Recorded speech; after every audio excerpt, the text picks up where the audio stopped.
Kuya, dapat may maupuan ako dito 50 rin ang pamasahe ko tapos kalahati lang ng puwet kong nakakaupo. Reklamo nga ni Julia habang papasok siya ng jeep. Halos puno na kasi ang jeep pero patuloy pa rin sa pagpapasakay ng pasahero ang konduktor. Todo ayos pa naman ngayon si Julia dahil ngayon ang unang araw niya bilang yaya sa trabaho na ina-applyan nga niya kahapon. Hindi siya nakatapos ng pag-aaral kaya nagtsatsaga muna siya sa pag-aalaga ng mga bata. Maswerte nga lang siya dahil bihira lang makahanap ng trabaho ang tulad niyang walang natapos na kurso. Dahil na nga rin, hirap na hirap nga sa buhay ngayon. Usog pa meron pa. Muling sabi ng konduktor na ikinangiwi na nga lamang ni Julia. Naupo si Julia sa gitna ng isang lalaki at isang matandang babae. Pilit nga niyang pinagsisiksikan ng sarili sa maliit na espasyo.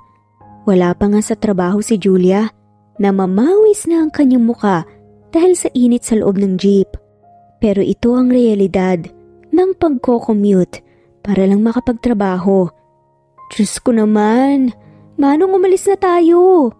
Muling reklamo ni Julia. Nagsisimula na nga siyang mairita dahil hindi pa rin umaalis ang jeep.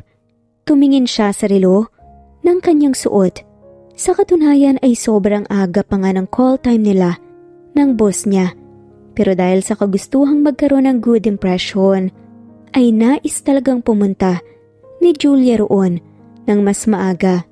Ngunit mukhang mapupornada ito dahil sa tagal ng biyahe ng jeep. Sa wakas, bulungan ni Julia nang magsimula na ngang bumiyahe ang jeep. Hindi makahinga si Julia sa naging pwesto niya. Kanina niya pa gustong umalis sa upuan at maupo na nga lamang sa lapag. Ngunit masasayang lamang ang pamasaheng ibibigay niya. Napakunot noo nga si Julia nang maramdaman nga ang isang kamay na tila humahaplos nga sa kanyang likod. Tumingin siya sa gilid niya. Nakayuko ang lalaking katabi niya na tila natutulog. Nilingon niya naman ang matandang babae at seryoso na nga lamang itong nakatingin sa unahan habang ang kamay ay bitbit ang isang basket. Umayos ng upo si Julia ngunit muli na naman siyang nakaramdam ng kamay na tila humaplos nga sa kanyang puwet. Masama nga niyang nilingon ang pwesto ng lalaki. Nahalata ni Julia na nasa kanyang likuran ang kamay ng lalaki. Huminga ng malalim si Julia. Pinipilit niya pa ring ikalma ang sarili at balewalain ang ginagawa ng lalaki. Nangangati na ang puwet niya na lumipat nga ng upuan pero wala pang bumababang pasahero. Sa pangatlong pagkakataon naramdaman muli ni Julia ang kamay ng lalaki sa kanyang puwetan. Tuluyan nang hindi nakatiis si Julia at malakas na kinatok ang bubong ng jeep. Senyales na bababa na nga siya. May manyak kayong pasahero kuya. Kanina pa ako hinihipuan Malakas na sabi nga ni Julia at binatukan ng lalaki. Napasinghap ang ibang pasahero at nagbulong-bulungan ngunit walang pakialam si Julia. Tuluyan nang nawala ang magandang mood niya dahil sa kamanyakan ng lalaki. Ha? Anong ginawa ko? Nagtatakang tanong ng lalaki at itinuro pa nga ang sarili. Tila sasabog na nga sa inis si Julia. Anong ginawa?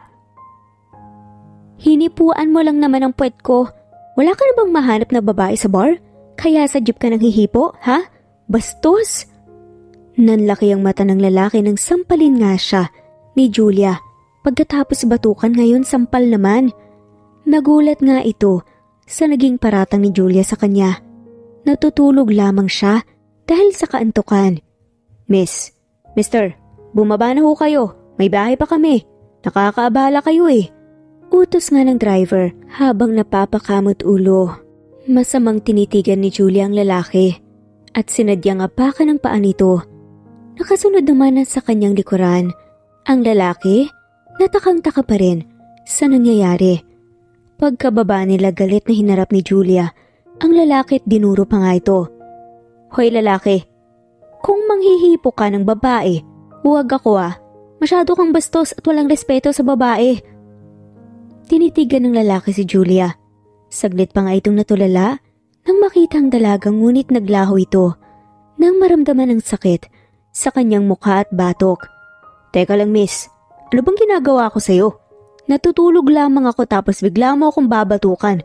Ikaw atang walang respeto Sinampal mo pa ako. Kunot noong tanong ng lalaki. Binaba ni Julia ang kanyang daliri at walang sabing tinuhod ang pagkalalaki nito. Napangisi nga siya nang makita ang sakit sa mukha ng lalaki. Deserve yan ng mga lalaking manyak. Babush! Tinalikuran nga ni Julia ang lalaki na may ngisi sa mukha. Samantala halos isumpa ni Clark si Julia dahil sa kaharasan nito. Natutulog lamang siya sa jeep para makapagpahinga pero nakatikim pa talaga siya ng 3 kaharasan sa isang babae. Hindi siya makapaniwalang ganun ang naging karanasan niya. Sa unang pagkakataon na pagsakay niya sa jeep, may sira kasi ang sasakyan niya kaya wala nga siyang nagawa kundi mag-jeep na nga lamang dahil sa may kikitaing bagong yaya ng kanyang anak.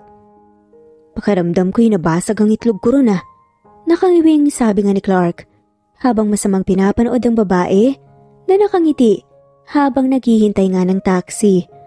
Iika-ikang naglakad si Clark patungo sa waiting shed at naupo rito. Kinuha niya ang kanyang telepono at tinawagan at tumawag nga ng taxi. Napangiwi na nga lamang si Clark. Sigurado siya na hindi na siya muling uulit na sumakay ulit sa jeep. Sa kabilang banda ay kakababa lamang ni Julia sa taxi. Malakas ang kabog ng kanyang dibdib dahil late na nga siya sa takdang oras. Kung anumang ikinaaga niya ay yun naman ang ikinalate niya sa unang araw ng trabaho niya. Lubos nga niya itong isinisisi kay Clark. Dahil ito lang naman ang punot dulo kung bakit nagkadoble-doble ang pamasahe ni Julia at kung bakit siya nahuli. Huminga siya ng malalim bago pinutin ang doorbell. Mabilis din naman itong nagbukas at ibinungad ang isang batang lalaki. Sa tansya niya ay nasa 7 taong gulang na nga ito. Guwapo at chinito nga ang bata. Hello, ikaw ba ang yaya ko? Tanong nga ng cute na bata. Nakayuko sa kanya si Julia. Dahil hanggang dibdib niya lamang ito. Mabilis nang umiti si Julia sa katumango. Hi, ako si Julia. Ako yung bagong yaya mo. Ikaw, anong pangalan mo? Pagpapakilala nga ni Julia. Kumura pang bata sa kangumisi. Ako si Carlo. Pwede ka nang maging yaya ko. Tara, pasok ka. Nasa loob si Daddy. Nagdiwang ang tila mga bulate ni Julia sa tiyan. Nagustuhan siya kagad ng batang aalagaan nga niya. Kaya ang amo niya na nga lamang ang dapat niyang makumbinse upang panatilihin nga siya sa trabaho. Lalo na at na-late pa nga siya ng ilang minuto dahil sa damuhong lalaki sa jeep na yun na talagang mang binatukan at sinampal niya dahil inakala nga niyang manyak. Hinawakan nga ni Carlo ang kamay ni Julia habang naglalakad sila patungo sa bahay. Malawak kasi ang bakuran at nasa dulo pa nga nito ang malaking bahay nila Carlo. Nang makarating sila sa bahay, ay sumulubong sa kanila si Clark na nakabusangot sa may pinto. Nanlaki ang mata ni Julia nang makilala si Clark. Napahinto rin sa paglalakad si Julia at tila nanigas ang kanyang paa. Nang magtinginan nga sila ni Clark, siya lang naman ang lalaking yun. At siya ba ang amo ni Julia? Hindi mapakali ang puso ni Julia. Muling umusbong ang inis niya sa dalaga. Ikaw ba ang yaya ng anak ko? Nakabusangot na tugon nga ni Clark. Hindi inaasahan ni Clark na magkikita nga sila nito pagkatapos nga siya nitong pagbintangan at tuhudin nga ang pinangangalagaan nga niya. Mukhang hindi niya masisikmurang makita ito araw-araw. Yumuko si Julia. Opo sir. Labis ang hiya na nararamdaman niya. Nawala nga siya sa plano niyang magkaroon ng good impression sa amo dahil nung nasa jeep pa lang sila, kung ano-ano na nga ang pinagsasabi ni Julia kay Clark Pero kasalanan naman kasi ito ni Clark dahil hinipuan nga siya nito. Ngunit ibang usapan ng trabaho. Kung bakit ba naman kasi binatukan at sinampal pa nga niya ito. Humarap ka sa akin. Ganyan ka ba sa amo mo? Napalunok si Julia. Nang marinig yun, tila galit ang boses ni Clark. Inangat nga ni Julia ang kanyang paningin. Nais niya nang tumakbo, palayo, ngunit hindi niya makayang bitawan ang trabaho na ito. Lalo na't hirap din sa buhay ang pamilya niya. Pasensya na po sir, hindi na po mauulit. Sambit nga ni Julia. Ngumisi si Clark.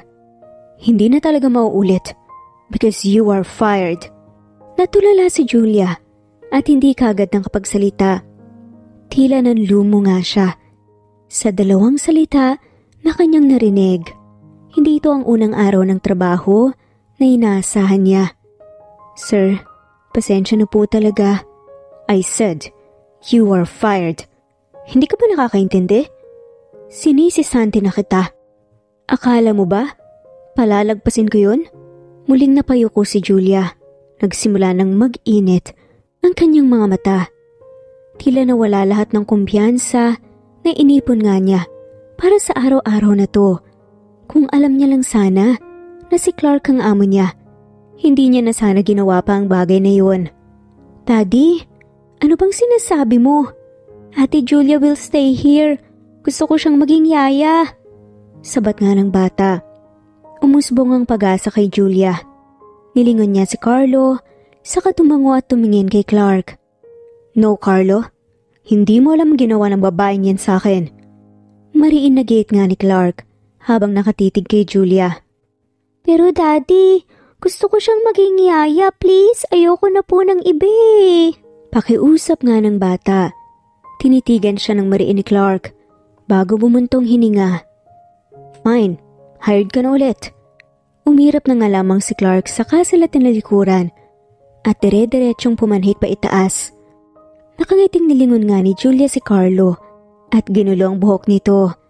Si Clark naman ay inis na binato ang kanyang damit pagkapasok nga niya ng kwarto. Kung hindi lamang para sa anak, ay ipinahila na nga niya palabas si Julia. Hindi niya naman gusto na magtanim ng sama ng loob si Carlo sa kanya. Lalo na at minsan lamang kung humingi ng pabor sa kanya si Carlo. Napabuntong hininga na nga lamang siya, saka napahilamos sa mukha. Kinuha niya ang kanyang telepono at muling napasabunot. Napabusangot nga nang makita ang refleksyon nito. Pula at namamaga ang kanyang kaliwang pisngi.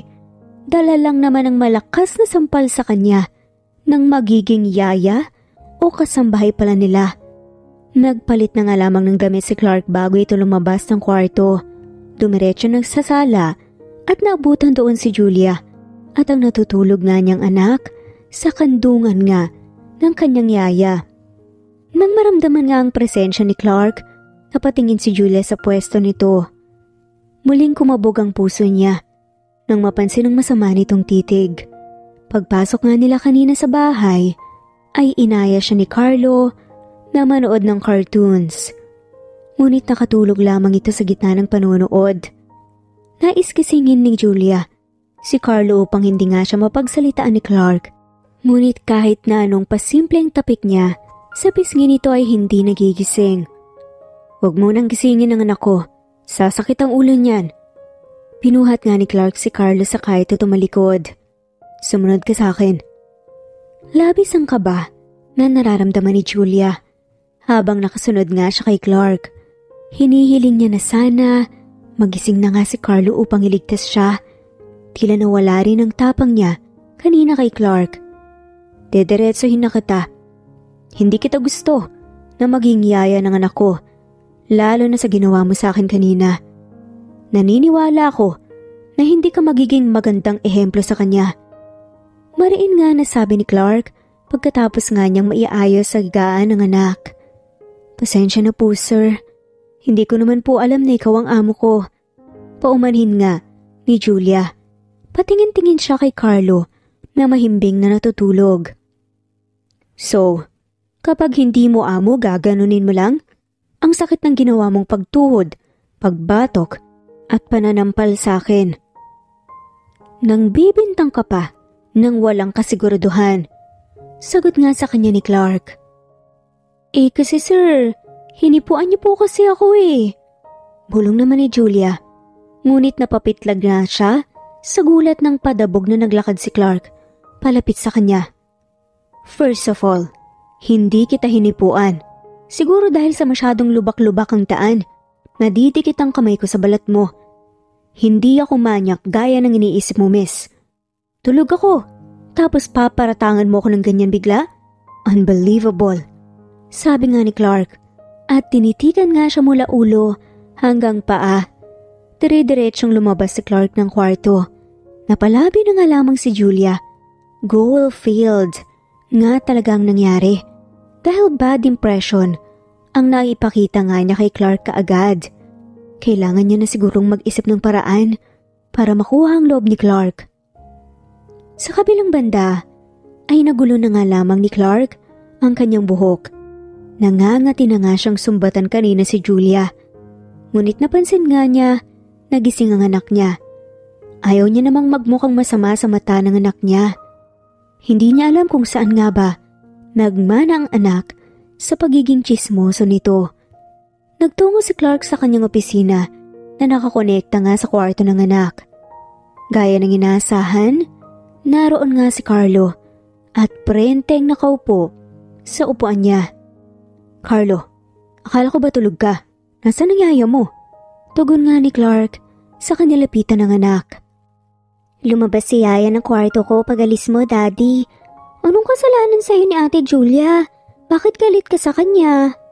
Napapuntong hininga si Clark sa kaginulong buhok nito. Usapang matanda yun, anak. Hindi ka dapat nakikisyoso. Ngumiti na nga lamang si Carlo sa kahinawakan ang kamay ng daddy nitong si Clark. Huwag niyo pong papalisin si Ate Julia. Mukha naman po siyang mabait eh. Napangiwi na nga lamang si Clark, ngunit tumango na nga lamang din sa sinabi ng anak. Mabait ba yung biglang nananapak? Sa tuwing naalala yun ni Clark, umiinit talaga ang ulo niya. Si Julia lamang ang babaeng nakasakit sa kanya ng ganoon. Si Julia naman, naghuhugas nga ng pinggan sa kusina dahil inutusan nga siya ng mayordoma. Kaedaran niya rin naman ito, ngunit imbes na gumaan ang loob niya, ay napipikon nga siya rito. Halos umaakto na kasing parang amo dahil nung pumasok nga siya sa kusina, inutusan siya kaagad. Julia, mamaya naman linisin mo ang banyo tapos pumunta ka sa kwarto mo upang ayusin ang gamit mo. Humigpit ang kapit ni Julia sa kutsarang hawak niya. Si Karil ay nakaupo lamang habang nagsa-cellphone. Tapos, eto siya at utos ng utos sa kanya. Nais sumagot ni Julia ngunit kailangan niya pa rin na mapanatili ang good impression goal niya. Kahit nag-fail na nga ito, kaagad sa taong nagpapasweldo sa kanya. Tapos na po ako maghugas. Pilit ng ngiting sabi na nga lamang ni Julia. Pinunasan nga niya ang kanyang kamay at akmang maglalakad na nga palabas ng banyo nang tinawagan nga siya ni Karil. Narinig ko ang usapan niyo ni Sir. Pero hindi ako tsismosa Nais sumirap ni Julia, ngunit pinigilan nga niya ang sarili niya. Naiirita talaga siya sa paraan ng pagsalita nito, ngunit kailangan niya itong tiisin lalo na at mataas ang posisyon ni Karil kaysa sa kanya. Gusto mo bang ikaw na lang magluto ng dinner? Paborito ni Sir ang seafood, tutulungan kita. Napakurap si Julia sa sinabi ni Karil. Mabilis siyang tumango sa offer nito. Ika nga ng kasabihan, the way to a man's heart is into his stomach. Marunong naman magluto si Julia, pero ngayon lamang siya makakapagluto ng seafood. Sige na, maglinis ka na ng banyo. Muling tumango si Julia sa kahit tumalikod. Hindi maiwasan na mapangiti nga si Julia lalo na't nag-i-imagine na nga niya ang magiging ekspresyon ng amo. Paniguradong pupurihin siya nito at mapapatawad na siya. Hindi na nga siya makapaghintay pa na dumating ang gabi. Mabilis lumipas ang maghapon. Inuunat nga ni Clark ang kanyang braso habang pababa ng hagdan. Agad umabot nga sa kanyang pangamoy ang amoy ng seafood. Automatikong kumalamang siya ni Clark. Isa ang seafood sa mga paborito niyang dish. Mukhang niluto ito ni Karil, kaya magiging panggabihan nila. Daddy, look! Nagluto si Julia ng paborito mong seafood hipon. Salubungan ng anak nitong si Carlo kay Clark. Pagkapasok niya ng kusina, tipid na nakangiti si Julia habang nakatitig sa reaksyon ni Clark. Kinakabahan siya na baka hindi ito kumain dahil siya ang may luto. Pinasadahan niya naman nang tingin si Karel nang umiti lang sa kanya. Okay, kumain na tayo. Karel and Julia, sumabay na kayo sa amin. Nakahinga ng maluwag si Julia. Pasimpleng nagdiwang ang puso niya dahil gumana ang plano niya. Naupo nga sa tabi ni Carlo si Julia, nakaharap naman ni Clark. Nilagyan niya ng kanin at ulam ni si Carlo habang pinanghimay naman ito ng hipon. Tahimik lamang ang buong kusina. Nais sanang magsalita upang tanungin nga si Clark patungkol sa luto niya, pero pinanatili niya na lamang na tikom ang kanyang bibig. Wait, sila ba to? Napatingin si Julia sa hawak ni Clark. Nakatitig sa kanya. Si Clark kaya tumango siya dito. Allergic ako sa sili, Julia. Mariin na sabi nga ni Clark. Tila nawalan ng kulay ang mukha ni Julia. Mula sa gilid ng mata ni Julia, natanaw niya si Karel. Napasimpleng ngumisi. Sorry po sir. Hindi ko po alam eh. Sabi po kasi ni Karel, lagyan ko raw po ng maraming sili. Nanginginig nga ang labi na sabi ni Julia. Umusbong ang galit kay Julia para kay Karel. Tila nais nga niyang itapon ang hipon sa mukha ng babae. Nakaparehas nga niyang hipon. Bakit naman yun gagawin ni Karel? Matagal na siya dito, Julia. Tumingin si Julia kay Karel, ngunit umiwas lamang ito ng tingin. Sorry po sir. Padabog na tumayo si Clark. Pasalamat ka, hindi ko nakain ng sili. Pero kung nagkaroon man ako ng allergic reaction, malalagot ka talaga sa akin. Napayo ko na nga lamang si Julia sa sinabi ni Clark. Umalis si Clark sa kusina nang hindi malang nakalahati ang pagkain. Tumingin si Julia kay Carlo na inosenteng kumakain. Pasensya na Julia, nakalimutan ko. Allergic pala si Sir Cecile. Sinamaan ng tingin ni Julia sa Karel, saka ngumisi. Nangunot ang noon ni Karel. Oops, pasensya na rin ah. Mukhang nalagyan ko ng chili powder ang iniinom mo eh. Natigil nga, sakmang pag-inom ng Regio si Karel dahil sa sinabi nga ni Julia. Umiwas ang tingin si Julia, saka napailing na nga lamang. Bandang 12:00 ng gabi. Ngunit paikot-ikot pa rin ng kama si Julia. Hindi siya makatulog sa hindi malamang dahilan. Tila hindi mapakali sa kanyang hinihigaan si Julia, kaya naman tumayo nga siya at lumabas ng kwarto.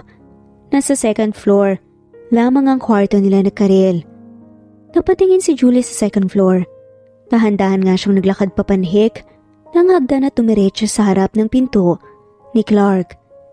Nais niya sanang tignan ito kung maayos ang kalagayan niya at walang reaksyon sa nangyari, lalo na't may chili powder na nakahalo sa niluto niya kanina. Nag-aalala rin kahit papaano si Julia, lalo na't hindi na nga ito lumabas magmula kanina. Kumatok si Julia ng 2 beses sa kwarto ni Clark, ngunit walang sumagot. Napakamot na nga lamang sa pisngi niya si Julia. 12:00 na ng gabi at sigurado nga siyang tulog na ito. Akmang maglalakad na nga palayo si Julia nang makarinig nga siya ng ungol mula sa loob ng kwarto. Humarap nga si Julia sa pinto at hinawakan nga ang seradura. Nagdadalo ang isip nga ito kung bubuksan ba niya ang pinto o hindi, pero huli na at binuksan pa rin niya ito. Madilim ang buong kwarto, malamig, dala ng aircon. Tanging ang ilaw mula sa lamp ang nagsisilbing liwanag sa kwarto. Nakahiga si Clark sa kama at balot nga ito ng kumot. Binuksan ni Julia ang pinto at saka lumapit kay Clark. Marahan niyang inalis ang kumot ni Clark at labis ang kanyang gulat nang makita ang itsura nito. Puno lang naman ito ng red spot sa katawan at maputla rin ang labi. Hinawakan ni Julia ang leg nito. Mainit din ang katawan nito. Tumayo si Julia sa pinatay ang aircon. Natataranta na nga siya habang pinagmamastan ang nanginginig nga niyang amo. Hindi niya rin alam kung ano ang dapat gawin. "Pakikuha ng gamot ko sa cabinet, please." Nangihinang utos pa nga ni Clark. Agad namang tumalima si Julia. "Yung blue na capsules." Tugon naman ni Clark. Kinuha nga ni Julia ang gamot sa cabinet. Kumuha ng isang capsule si Julia sa binigay nito kay Clark. Nakaramdam ng konsensya si Julia habang pinagmamasdan ng amo. Sinisisi niya ang kanyang sarili dahil siya ang dahilan kung bakit ito nanghihina ngayon. Inabot nga ni Julia ang tumbler kay Clark, saka ito inalalayang uminom. Ingat na ingat si Julia na hindi matapon ng tubig lalo na at medyo nakahiga nga si Clark. "Kumusta ang pakaramdam mo?" Malumanay nga, natanong ni Julia sa amo, ngunit hindi ito sumagot. Tinitigan nga ni Julia si Clark na mahimbing na natutulog. Muling napabuntong hininga si Julia. Inayos nga niya ang kumot at pagkakahiga ni Clark bago siya lumabas ng kwarto. Halos mapatalon sa gulat si Julia nang bumungad nga si Karil paglabas niya ng kwarto. May dala itong soup at tubig. "Anong ginagawa mo sa kwarto ni Sir? Matulog ka na. Maaga pa ang pasok ni Carlo bukas. Ikaw ang maghahatid." Tinitigan lamang siya ni Julia. Nangangati ang kamao ni Julia na pagsasampalin si Karil dahil sa ginawa nitong panloloko sa kanya. Ang buong akala niya, tinutulungan siya nito. Nang hindi sumagot si Julia, pumasok ang dire-diretso si Karil sa kwarto at naiwan namang mag-isa sa labas si Julia. "Pinapatawag ka ni Sir Clark sa labas. Mukhang masisisante ka na agad." Asar pa nga nito sa kanya. Ipinusod nga ni Julia ang kanyang buhok pagkatapos ay lumingon kay Karil. "Mas mabuting ang masisante ko kesa naman makita ang kulubot mong pagmumuka." Sambit nga ni Julia kay Karil. Lihim nang umisi si Julia nang mapansin ang pagkunot ng noo ni Karil. Kinuha ni Julia ang kanyang bag saka ito nilagpasan. Sa katunayan, nangamba si Julia sa sinabi ni Karil. Paano nga kung totoong sisisantehin nga siya? Sana siya mag-a-apply ng panibagong trabaho? Hindi rin siya kampante. Nasusundin pa rin ni Clark, ang anak, kung sakaling umangal nga ito. Naabutan nga ni Julia si Clark sa labas ng kotse. Nakasuot ito ng sunglasses at naka-business attire.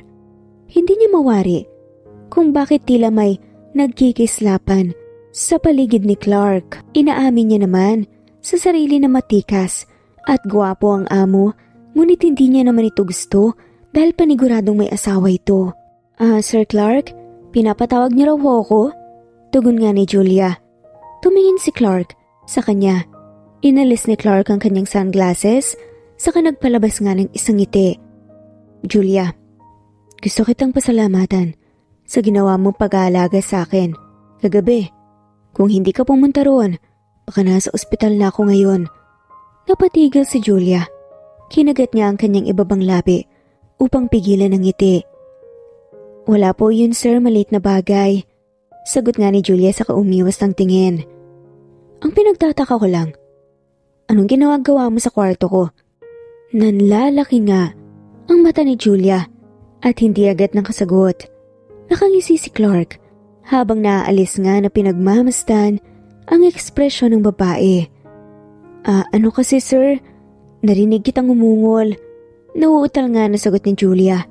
Pakiramdam niya ay umakyat lahat ng dugo sa kanyang katawan patungo sa kanyang muka. So ibig sabihin, nasa harap ka na ng pinto ng kwarto ko dahil narinig mo ang ungol ko? Hindi mo naman yun maririnig sa kwarto mo, diba? Dahil nasa ibaba ang kwarto mo. Sambit nga ni Clark. Hindi mapakali si Julia at tila nabaluktot nga ang kanyang dila. Hindi niya alam kung ano ang isasagot sa amo. Julia, I'm ready. Lumiwanag nga ang mukha ni Julia nang makita nga ang batang si Carlo na papalabas ng bahay. Mabilis niya itong dinaluhan. Perfect timing nga naman ang pagdating ni Carlo.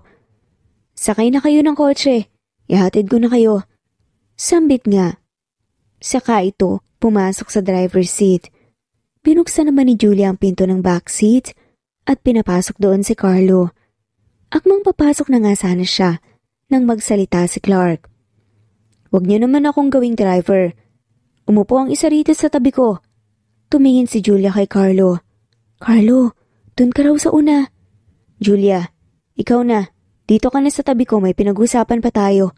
Sabat nga ni Clark sa sasabihin ni Julia. Napalabi na nga lamang si Julia at walang nagawa kundi umupo na nga lamang sa shotgun seats. Mahina naman ring kinurot nga ang sarili upang alisin ang kung anong kiliti ng kanyang nararamdaman. Habang nasa biyahe, ay sa bintana lamang nakatingin si Julia. Nakikinig lamang siya sa pinag-uusapan ng mag-ama. "Isama natin si Julia, Dad." Sambit nga ni Carlo. Lumingon si Clark kay Julia saglit bago muling tumingin sa daan. "Sure, isasama natin siya." Sambit nga ni Clark na ikinalingon nga ni Julia. Nagtatakang tumingin si Julia kay Clark. "Saan po, sir?" tanong ni Julia. "Sa Boracay. Birthday kasi ng anak ko at nais niyang doon i-celebrate ang birthday niya." Lumingon si Julia kay Carlo. "Advance happy birthday!" Nakangiting bati nga niya. Humagikgik si Carlo habang may malawak na ngiti. "Next month pa po, pero thank you po." Umayos nga ng upo si Julia. Sa kalihim ng umiti. Ngayon niya napagmasdan nang malapitan ang mukha ni Clark. Talaga nga namang mini version ni Clark si Carlo. Nagkaroon din siya ng kuryosidad kung nasaan nga ba ang ina ni Carlo. Nahinto nga sa pag-iisip si Julia nang huminto ang sasakyan sa isang malaking eskwelahan. Bumaba si Julia sa sasakyan, saka inalalayang bumaba si Carlo. "Thank you sa pag-drive, sir." Tugon nga ni Julia habang hawak nga ang kamay ni Carlo. "Sure, pakitawagan na lang ako kapag susundo na. Ingat kayo." Isinarado na nga ni Clark ang bintana saka ito marurot paalis. Nakangiting sinundan nga siya ng tingin ni Julia. Ngunit agad ding naglaho ang ngiti nang mapagtantong hindi niya pala alam ang number ni Clark. Sa kabilang banda, hindi maalis ang ngiti ni Clark sa labi. Natutuwa siyang pagmasdan ang nahihiyang mukha ni Julia. Pagkaparada pa lamang ng kanyang kotse, sa kumpanya, sinalubong na nga siya agad ng kanyang kaibigan na si Johan. "Pre, ang laki ng ngiti natin dyan ah. May new business deal ba ha?" Tugon nga ni Johan, habang nakasunod nga si Clark. Si Johan ay ang kanyang business partner at kaibigan na nga rin na nakilala nga niya noong nakaraang taon. "No, may nangyari lang na ikinatuwa ko." Sambit nga ni Clark. Pumasok na nga sila sa isang private elevator. Sumandal si Clark, saka tumingin kay Johan. "Hindi ba sabi mo taga-probinsya ka?" Tanong nga ni Clark. Tumango naman si Johan. "May kilala ka bang Julia?" "Marami akong kilalang Julia, pre. Ano bang apelyido?" Natigilan nga si Clark. Hindi niya nga pala alam ang apelyido ng yaya ng kanyang anak. Umiling na nga lamang siya. "Never mind. Kalimutan mo na lang ang tinanong ko." Nagtataka siyang tinignan. Saka tumango. Marami ang pumasok na tao na nagngangalang Julia sa isip ni Johan. Ngunit imposible naman na ang kilala nga niyang Julia ang tinutukoy ni Clark dahil alam niyang walang balak pumunta ng Maynila ang babaeng yun. Maghapon lamang nakatambay si Julia sa waiting room. Pinagkakaabalahan niya lamang ang cellphone niya dahil wala naman siyang makausap doon. Halos puro mga matatanda at hindi nga niya rin ka-vibes ang maandoon. Lumabas nga si Julia sa waiting room at saktong labasan na nga rin ng mga grade 2 students. Hinanap agad ng mata ng babae si Carlo sa loob ng classroom. "Carlo, marami ka namang pere. Akin na yung baon mo." Sambit nga ng isang bata. "Sige, heto oh." Nangunot ang noo ni Julia sa nakita. Makikita nga ang takot sa mukha ni Carlo. Habang inabot, ang baon nito na si Julia mismo ang may gawa. "Carlo?" Saad nga ni Julia. Lumingon ang matabang lalaki at mabilis na nanlaki ang mga mata nang makita si Julia. May nanay ka na pala, Carlo, sambit ng mayabang na batang lalaki. Nilapitan nga ni Julia si Carlo. Sa kanya nilingon ang bata. Alam mo ba na masamang manguha ng pagkain ng iba? Kalmadong sabi ni Julia. Hindi ko naman kinukuha hiningi ko kaya. Pabalang pa nga nasagot. Sa kanya ng bata, saka ito tumakbo palayo. Nilingon nga ni Julia si Carlo na napakamot na nga lamang ng pisngi. Sino ba yung batang yon, ha? Kaibigan mo ba yon? Tanong nga ni Julia at kinuha nga niya ang bag ni Carlo, saka ito isinakbit nga sa balikat. Hayaan mo na siya, Yaya Julia. Sambit na nga lamang ni Carlo. Sino ba yung batang yon? Pinapaaral po yun ni Daddy, anak po siya ni Yaya Karel. Ah, okay. Tumango si Julia. Kaya naman pala ganun ang ugali ng anak, dahil mana nga pala sa nanay. Isinawalang bahala na nga lamang yun ni Julia. At tahimik na nakinig sa kwento ni Carlo. Samantala 1 oras ang ikinaaga nga ng pagdating ni Clark sa paaralan. Tila nasasabik nga siyang magtungo roon. Nang mas maaga kaya tinapos nga niya kaagad ang kanyang mga ginagawa sa trabaho. Kasama nga ni Clark ngayon, si Johan, na nagtataka sa galaw ng kaibigan. Nasa labas nga sila ng kotse. Habang hinihintay, si Julia at Carlo. Julia! Napalingon si Julia sa taong tumawag sa kanya. Lumitaw ang ngiti sa kanyang labi nang makita si Clark. Ngunit nang mapansin nga ang lalaking katabi nito, ay naglaho ang kanyang ngiti. Gaya niya, kulat din nga si Johan sa nakita. Hindi niya inaasahan na ang kanyang kababata na si Julia na walang balak magpa-Maynila ay nasa harap niya ngayon. Tumakbo si Carlo patungo kay Clark na sinalubong naman ni Clark na may malaking ngiti. Samantala ay patakbong lumapit nga si Julia kay Johan. Saka nga niya ito dinampa ng yakap. Johan, akala ko hindi na kita makikita pa. Mabilis na pumulupot ang kamay ni Johan sa bewang ni Julia, saka ito niyakap pabalik. Natutuwa nga si Julia na makitang muli ang kababata niya, na 5 taon na nga niyang hindi nakikita. Nakakunot naman ang noo ngayon ni Clark, habang pinagmamasdan ng dalawa. Magkakilala pala ang katulong niya at ang kaibigan. Magkaano-ano kayo? Tanong nga ni Clark. Wala na ang ngiti nito kanina. Humiwalay sa yakap si Julia. Saka inilagay ang kamay nito sa balikat ni Johan. Kababata ko siya, sir. Masayang sabi naman ni Julia.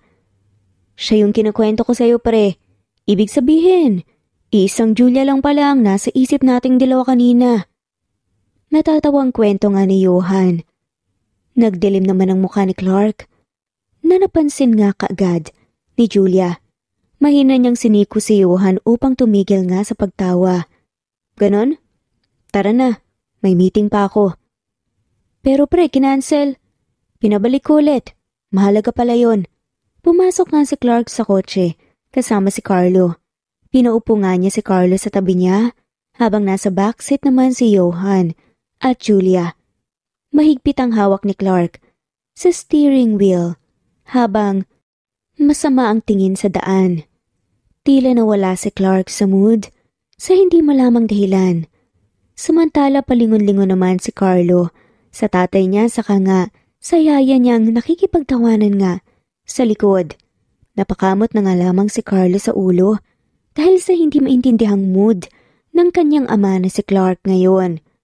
Pagdating sa bahay ay binuhat nga kaagad ni Clark si Carlo at nauna na ngang lumabas ng sasakyan.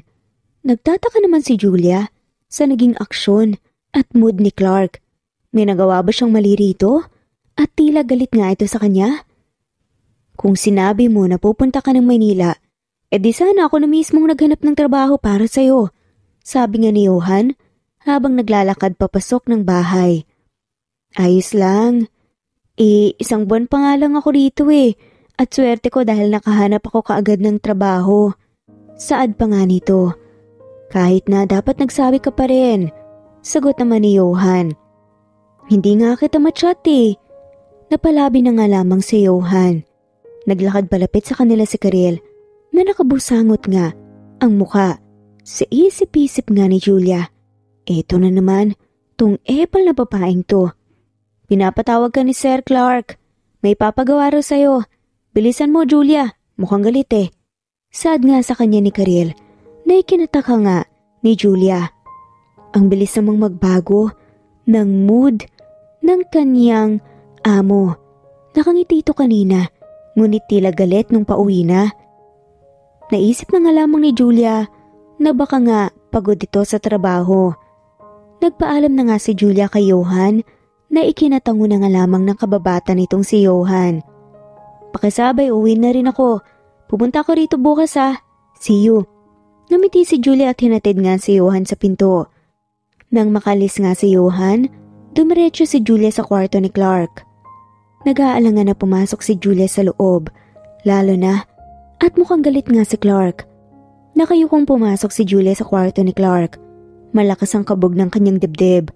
Inangat ni Clark ang kanyang paningin, saka tinitigan nga si Julia. Hindi maintindihan ni Clark ang sarili kung bakit tila nainis nga siya sa ginawang pagyakap ni Julia sa kaibigan. Nairita si Clark sa paraan ng pagiging close nila Johan at Julia. Gusto kong ipagluto mo ako ng seafood ngayong dinner. Tugon nga ni Clark. Umangat ang tingin ni Julia na tuluyan ng nakahinga ng maluwag. Sige po sir, hindi ko na rin po lalagyan ng sili. Pasensya na po pala kung nagkaroon ka ng allergic reaction dahil sa niluto ko. Sambit nga ni Julia. Tumaas ang sulok ng labi ni Clark. Sumandal siya sa sandalan ng upuan habang nanatili ang titig sa dalaga. Actually, you are not yet forgiven. Dalawa na ang kasalanan mo sa akin, Julia. Kapag nadagdagan pa to, sisisantahin na talaga kita. Seryosong sabi pa nga ni Clark. Sorry po ulit, sir. Giit ni Julia. Sinenyasan na nga lamang ni Clark si Julia na umalis. Agad naman itong sinunod ni Julia. Kinumagahan ay muling nagpresenta si Clark na ihatid nga si Julia at Carlo sa paaralan. Hindi maipinta ang mukha ni Clark habang nagmamaneho. Naiirita siya sa boses ng dalawang tao na nasa backseat niya. Kamusta na pala si tita? Alam mo ba na may plano ko talaga na umuwi ng probinsya. Miss na miss ko nang manirahan dun eh. Kwento nga ni Johan. Kinuwento nga kita kay mama kagabi, Johan. Hindi ka pa rin daw. Nagbabago, pogi pa rin. Humagikik nga na saad ni Julia. Malakas na pumreno nga si Clark na ikinahinto nga ng dalawa. Tumingin si Julia sa bintana at nasa harap pa nga sila ng paaralan ni Carlo. Hindi niya ito napansin agad dahil nadala na nga siya sa kwentuhan nila ni Johan. Tara na Carlo, aya nga ni Julia. Johan, mauna na ako see you. Sambit naman ni Julia kay Johan.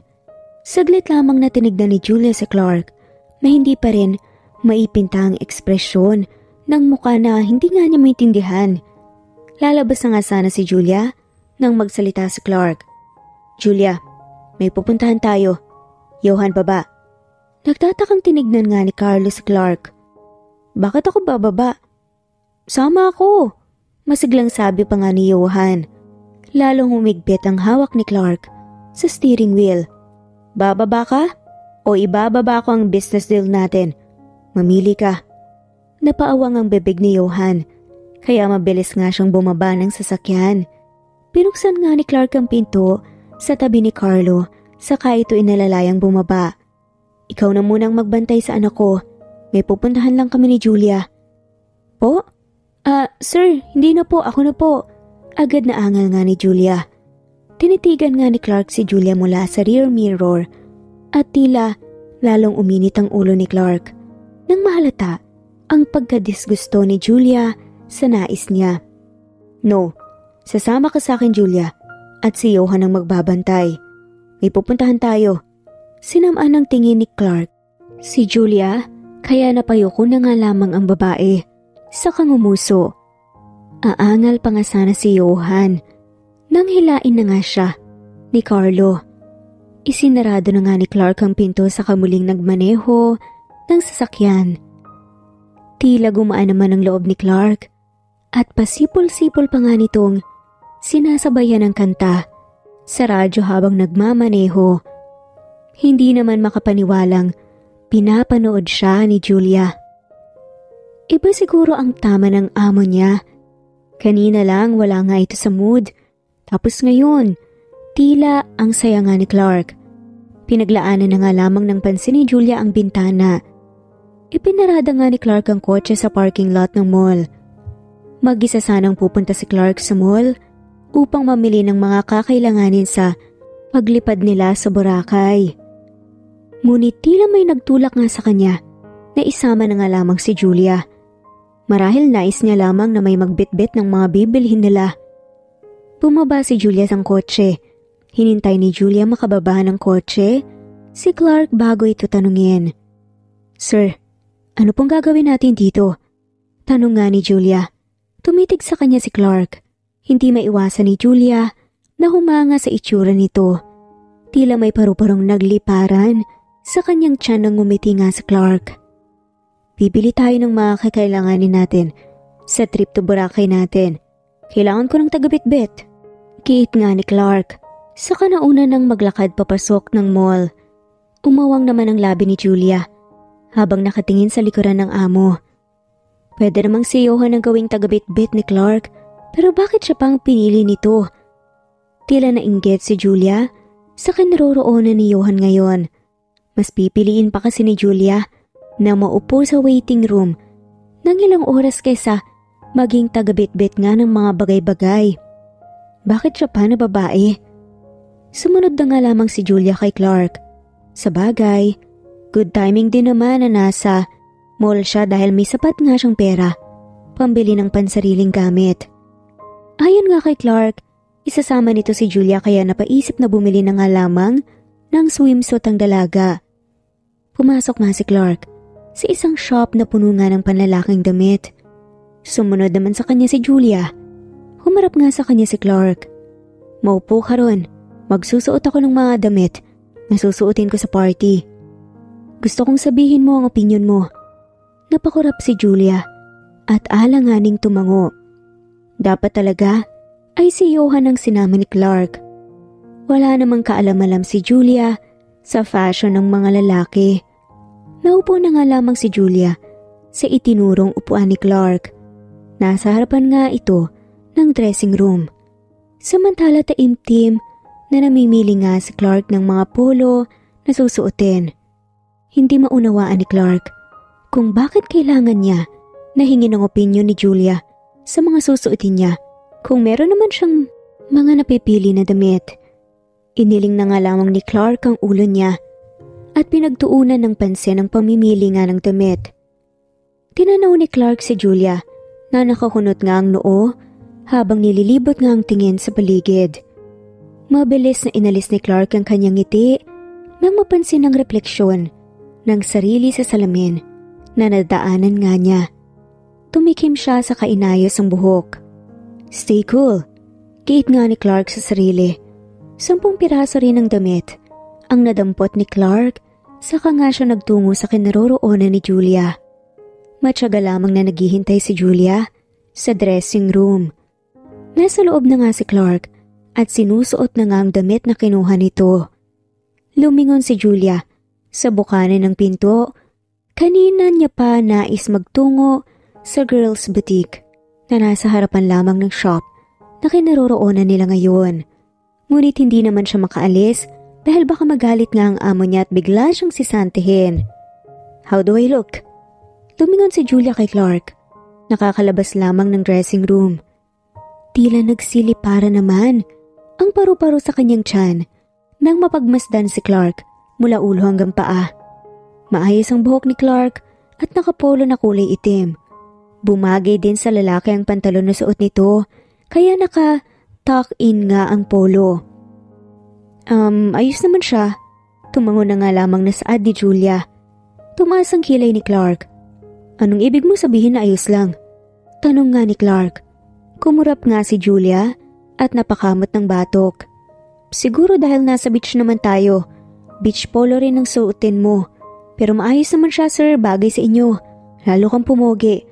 Nalaki nga ang mata ni Julia nang mapagtanto ang hulinga niyang sinabi na lalong pumogi ang lalaki.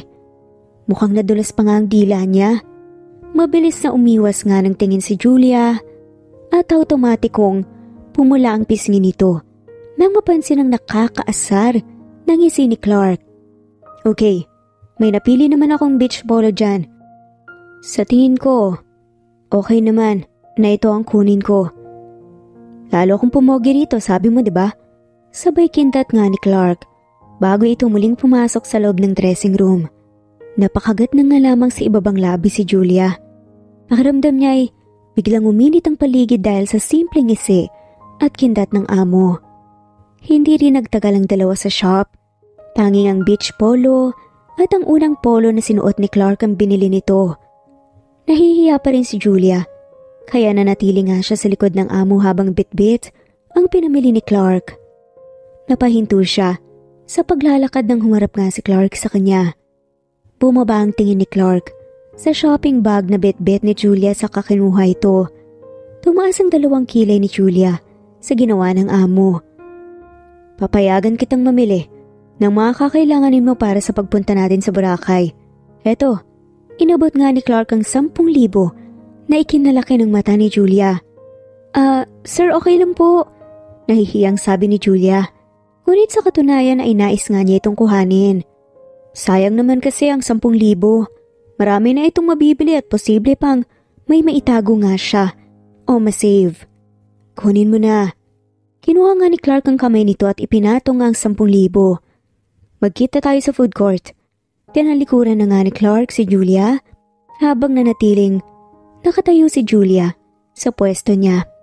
Isinara niya ang kanyang kamay na may lamang pera at malawak na ngumiti bago masayang naglakad patungo sa girls' boutique. Huminto sa paglalakad si Clark at nilingon si Julia. Pumasok nga ito sa isang boutique na kanina pa nga niya nahahalatang tinitignan ni Julia. Hindi maintindihan ni Clark ang sarili. Hindi ba dapat ay si Julia ang taga-bitbit niya? Bakit tila siya ang may bitbit ngayon ng shopping bags? Iniling na nga lamang ni Clark ang ulo. Gulong-gulo na nga siya sa mga pumapasok sa isip niya. Pumasok na nga lamang si Clark sa supermarket upang mamili nga ng pagkain. Nilibot nga ni Julia ang paningin sa food court, ngunit hindi niya makita si Clark. Sa pagkakatanda niya, ay dito ang meeting place nilang dalawa. Isang shopping bag lamang ang dala ni Julia, habang itinago niya naman ang natirang pera upang ipadala sa kanyang pamilya. Halos 2 oras din ang itinagal ni Julia sa pamimili ng damit kaya medyo kinakabahan nga ito dahil baka iniwan na nga siya ni Clark. Julia! Lumingon si Julia sa taong tumawag sa kanya. Natanaw nga niya kaagad si Clark na hindi kalayuan. Pinuntahan naman agad nito ni Julia sa kanaupo sa harapan nito. Salamat po, sir. Nakangiting sabi ni Julia. May mga pagkain na nakalapag sa mesa at hindi pa nagagalaw. Sinadya itong hindi galawin ni Clark dahil hinihintay nga niya si Julia. Anong binili mo? Tanong nga ni Clark nang bumaba ang tingin nito sa isang shopping bag na bitbit nga ni Julia. Nilapag ni Julia ang shopping bag sa sahig. Beach outfit lang po, sir. Simpleng sagot naman ni Julia. Swimsuit? Muling tanong ni Clark. Nahihiyang tumango si Julia. Bigla siyang nakaramdam ng awkwardness sa pagitan nilang dalawa. That's good. Kumain na tayo. Susundin pa natin si Carlo. Inusog nga ni Clark ang pagkain kay Julia bago ito kumain. Natulala si Julia kay Clark. Malakas ang tambol ng kanyang puso sa simpleng ginawa ni Clark. Inilaan na nga lamang ni Julia ang pansin sa pagkain. Pino lamang siyang gumalaw dahil alam ni Julia na pinagmamasdan siya ni Clark. Sa isiping yun ay lalo namang tumambol ang puso ni Julia. Isa-isang nilagay ni Julia ang kanyang gamit sa cabinet. 1 linggo rin silang mananatili sa Boracay. Napagtanto ni Julia na sobrang bilis ng mga araw. Naalala niya noong araw na sinungitan nga niya si Clark hanggang sa araw na tila nanibago nga si Julia sa galaw nito Sa mga nagdaang linggo ay araw-araw itong hinatid. Sila ni Carlo at sinusundo. Minsan hindi rin mapanatag ang loob ni Julia. Lumalapit nga si Clark sa kanya. Tila ba iba ang epekto ni Clark kay Julia. Lumingon nga si Julia sa pinto nang bumukas ito. Ibinungad nga nito si Carlo na naka-swimming suit at nakasuot ng salbabida. Julia, samahan mo kaming mag-swimming. Paanyaya nga ni Carlo. Napangiti na nga lamang si Julia at akmang sasagot na sana. Ngunit natigilan ng pumasok si Clark. Tanging shorts lamang ang suot nito at walang pang itaas na damit. Naka-sunglasses ito at ang buhok ni Clark na lalong nagpadagdag ng karisma nito. Julia? Napakarap si Julia sabay saka mabilis na umiwas ang tingin. Oo, susunod ako. Nakangiting tugon nga ni Julia habang nakatingin kay Carlo. Tumingin nga si Julia kay Clark. Iniwasan talaga niyang mapatingin sa hubad nitong katawan. Sir, susunod na lang po ako. Ulit nga ni Julia sa sinabi niya. Wear your swimsuit. Nasa beach tayo. Sampit naman ni Clark bago nito binuhat si Carlo at lumabas na nga ng kwarto. Napakamot na nga lamang sa pisngi si Julia. Alam niya naman kasing nasa beach sila at magsusuot siya ng swimsuit dito. Sinuot nga ni Julia ang asol na two-piece na binili niya sa butik. Pinatungan nga niya ito ng mahabang t-shirt upang takpan ang katawan habang naglalakad sa hallway. Pagkalabas nga ni Julia sa kwarto niya ay ang paglabas din ni Karil at ng anak nito sa kwartong kaharap niya. Hindi na lamang siya pinansin ni Julia at naglakad na nga lamang nang hindi lumilingon. Hindi pa rin kasi nakakalimutan ni Julia ang pagtraidor nga sa kanya ni Karil. Hindi naman siya masyadong pinapansin ni Karil pagkatapos ng insidenteng yun, ngunit naiinis pa rin siya sa pagmumukha nito. Ayaw niya talaga sa mga traidor. Sumalubong nga kay Julia ang masarap na hangin. Huminga siya ng malalim sa ngumiti. Ngayon na lang ulit siya nakapunta sa beach. Julia, pose! Tumingin nga siya sa direksyon ni Johan na may dalang kamera. Mabilis nang ngumiti si Julia kasabay ng pag-click sa kamera. Ang ganda. Send mo sa akin yan ha. Tugon nga ni Julia nang makita nga ang litrato. Sige, iwan na muna kita. Magpipicture lang ako ng cheeks. Nakangising sabi pa nga ni Johan. Saka tinalikuran na nga si Julia. Napailing na nga lamang si Julia. Julia, here. Napatingin naman si Julia sa dagat. Naroon nga si Clark at Carlo na naglalaro sa tubig. Naglakad papalapit si Julia habang hinaharang ang kamay sa sinag ng araw na tumatama nga sa kanyang muka. Swimming tayo, Julia! Nakangiting sabi nga. Umahon nga ito, saka nga niya hinilang kamay ni Julia. Ayos lang ako, Carlo. Mag-swimming na lang kayo ng daddy mo. Mag-enjoy kayo. Pigil nga ni Julia. Gumuso naman si Carlo habang nakatitig kay Julia. Pagbigyan mo na ang bata, join us. Tugon naman ni Clark. Napakamot na nga lamang sa ulo si Julia samantalang nagtatatalon sa tuwa si Carlo. Suot pa nga rin ni Julia ang t-shirt nang tuluyan nga itong mabasa ng tubig. Nakasalbabida si Carlo habang nakakapit doon si Clark. Samantalang nakangiti namang nakikipagsabuyan ng tubig si Julia kay Carlo. Nagulat pa nga si Julia nang sabuyan siya ng tubig ni Clark. Tumatawa nga ito na tila ikinalambot ng puso ni Julia. Unti-unti kasi niyang nakikita ang ibang side ni Clark. Gumante rin naman si Julia rito. Sa hindi kalayuan, napansin ni Johan sila Julia. Napangiti nga siya sa napagmasdan na paglalaro ng tatlo. Akalain ni Johan na pamilya sila kung hindi lamang niya kilalang dalawa. Tinutok nga ni Johan ang kanyang kamera sa tatlo, saka kinuhanan sila ng litrato. Samantala malakas ang tibok ng puso ni Clark habang nakikipagsabuyan ng tubig kay Julia. Iba ang saya na nararamdaman niya ngayon. Tila may halo nga itong kilig na ngayon niya lamang ulit naramdaman. Hindi ka talaga papatalo ah. Umisi nga si Clark saka sumisid. Hinila nga nito ang paa ni Julia na ikinasigaw nga ng babae. Humagikik naman ang tuwa si Carlo. Habol ang hininga na umahon nga ni si Julia sa tubig.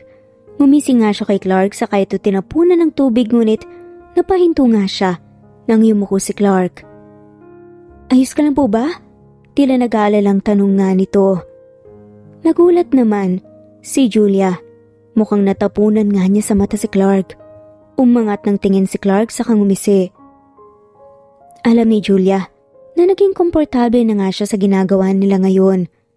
Ngunit iba ang kilig at saya na nararamdaman nga ni Julia sa tuwing napapatingin at napapalapit nga kay Clark. Hindi naman manhid si Julia para hindi mapunto kung ano nga ang ibig sabihin ng nararamdaman niya. Tahimik ang paligid at tanging simoy ng hangin at alon na nga lamang ng dagat ang maririnig. Nasa terrace nga si Clark habang pinagmamasdan si Julia na nakatayo sa may dagat. Medyo nakatagilid ang mukha ni Julia, kaya nakikita nga ni Clark ang mukha nito. Hindi na iwasang makaramdam ng paglakas ng tibok ng puso ni Clark. Na tila ba nakakita nga siya ng babaeng bumihag sa damdamin niya. Inaamin ni Clark sa sarili na nung unang kita nila, natulala nga siya rito, ngunit hindi niya naman inaasahan na aabot nga sa puntong may hihigit pa sa pagkainis ang nararamdaman nga niya sa dalaga. Daddy? Lumingon nga si Clark sa maliit na boses na tumawag nga sa kanya. Ang ganda ni Yaya, no? Tugon nga ni Carlo habang nakatingin kay Julia. Gusto ko siyang pakasalan kapag lumaki na ako, Daddy. Sa ngayon, sa'yo na po muna siya. Mahinang tumawa si Clark sa sinabi ng anak. Saan mo yan natutunan? Naaliw nga na sabi ni Clark. Ngumuso nga si Carlo. Sa iPad po, Daddy, napanood ko po. Sagot nga ni Carlo. Carlo, wag ka munang mag-isip ng mga ganyan. May tamang oras para mag-isip sa ganyang bagay. Naiintindihan mo ba? Enjoyin mo lang ang pagkabata mo. Pangaral nga ni Clark. Tumango naman si Carlo sa kahinalikan. Sa pisngi si Clark bago pumasok sa loob ng kwarto. Muling tumingin si Clark kay Julia. May parte sa kanya na nangangamba sa nararamdaman niya, ngunit tila mas lamang pa rin ang kagustuhan na lalong mapalapit kay Julia. Tahimik na dinadama ni Julia ang sarap ng hangin nang bigla nga siyang akbayan ni Johan. Napapitlag pa nga ito sa gulat at muntikan na ngang masampal sa mukha ang kaibigan. Chill, okay? Natatawang sabi ni Johan habang nakataas ang dalawang kamay. Ibinaba nga ni Julia ang kanyang palad sa kanakabusangot nga na inirapan nga si Johan. Nanggugulat ka kasi. Teka, ano bang kailangan mo? Nagre-relax ako dito o istorbo ka. Masungit na sabi nga ni Julia na ikinatawa ni Johan. Inabot ni Johan ang 2 litrato. Nanlambot ang ekspresyon ni Julia nang makita ang litrato. Ang isa rito ay ang litrato niya, habang ang isa naman ay ang litrato nilang tatlo ni Carlo at Clark na masayang nagsasabuyan ng tubig. Tila nanlambot ang puso ni Julia. Ang ganda ng kuha at totoong-totoo ang ngiting ipinapakita nila sa litrato na para bang isa silang buong pamilya. Memories to keep. Nakangiting sabi naman ni Johan sa kakinindatan si Julia. Ikaw basta-basta ka nalang nagpipicture. Pero in fairness, ang ganda. Salamat Mahinhin na sabi nga ni Julia. Anytime. Pasok na ako Malamig na rito, hindi ka ba papasok? Sige na, mauna ka na. Nagpapahangin lang ako. Sagot nga ni Julia na may maliit na ngiti sa labi. Naiwang mag-isa si Julia sa tabing dagat habang tinititigan nga ang litrato. Mukha silang totoong pamilya rito at talaga nga namang nakakatunaw ng puso ang kanilang mga ngiti. Kinaumagahan ay maagang ginising nga ni Julia si Carlo upang maglakad-lakad ngayon. Kaarawan kasi ng kanyang alaga at ayon nga sa plano ay kailangan lilibangin nga ni Julia si Carlo upang magkaroon nga ng pagkakataon sila ni Clark na mag-ayos ng venue. Take care my child, okay? Bilin nga ni Clark na mahinang tinawanan naman ni Julia. Opo sir. Ako naman pong bahala sa kanya. Biro nga ni Julia. Nagulat nga si Julia sa biglaang pagpisil nga ni Clark sa kanyang ilong. Napakurap si Julia sa kaumiwas ang tingin. Para saan yun? Samantala nagulat naman si Clark sa ginawa niya, ngunit hindi niya ito pinhalata kay Julia. Sige na, maglakad-lakad na kayo, huwag masyadong lumayo. Tumingin nga si Clark kay Carlo. Carl, huwag lalayo kay Yaya ha? Yes, Daddy. Sambit nga ni Carlo, saka hinalikan nga sa pisngi ang ama. Nagkatitigan nga si Clark at Julia, kaya naman si Julia na nga ang unang umiwas. Nang tingin saka tumalikod at naglakad kasama si Carlo. Sa gitna ng kanilang paglalakad ay tanging boses lamang ni Carlo ang maririnig. Nagkukwento nga ito ng mga bagay-bagay patungkol sa kanyang ama. Si Mommy naman, sabi ni Daddy nasa heaven na raw si Mommy at binabantayan ako. Inosenteng tugon ni Carlo na nagpakuha nga ng atensyon ni Julia. Buong akala niya ay nasa ibang bansa lamang ang asawa ni Clark, ngunit single father na pala ito. Nakaramdam ng lungkot na may kaugnay na saya si Julia. Malungkot dahil sa sinapit ng ina ni Carlo, ngunit tila masaya siya dahil nagkaroon ng kaunting pag-asa. For sure, binabantayan ka talaga ng mommy mo. Panigurado rin ako na kung sakaling narito ang mommy mo, proud na proud yun sa'yo.